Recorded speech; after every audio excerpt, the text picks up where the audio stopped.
Motion, je reconnais maintenant le porte-parole de l'opposition officielle en ces matières. Monsieur le député de Bourget, à vous la parole. Merci, Monsieur le Président. La francophonie est une très grande famille et en cette semaine dans laquelle nous soulignons la francophonie, l'occasion est belle pour rappeler la fragilité des communautés francophones du Nouveau-Brunswick, de l'Ontario, du Manitoba et du reste du Canada. L'occasion est belle pour leur réitérer nos indéfectibles solidarités.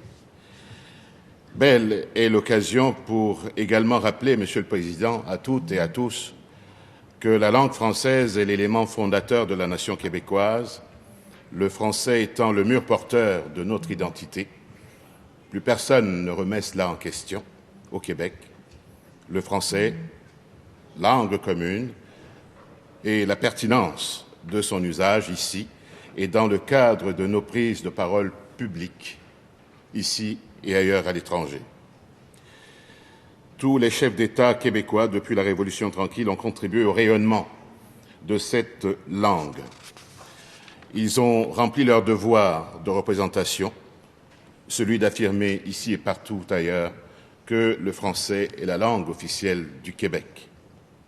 Dans une Amérique, comme vous le savez, ce Québec apparaît par l'expression de cette langue comme un point minuscule.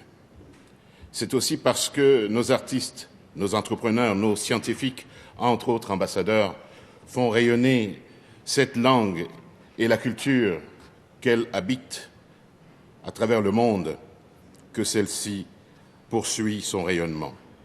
Pour nous, le combat pour la sauvegarde et le rayonnement de la culture et de notre langue est un combat de tous les instants, Monsieur le Président, ici et ailleurs.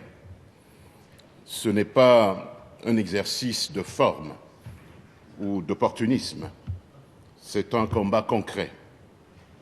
La langue française, Monsieur le Président, est le ciment de notre société depuis plus de 4 siècles. À travers notre histoire, elle s'est transformée. Des gens ont combattu fièrement pour faire éclater son dynamisme afin qu'elle progresse et s'épanouisse. Elle mérite qu'on fasse des efforts, qu'on affirme haut et fort qu'au Québec, cela se passe en français. Nous ne devons jamais tenir notre langue pour acquise, ni considérer que tout le monde sait que les Québécois forment un peuple francophone. Le temps joue contre le Québec, et davantage encore contre le Québec francophone.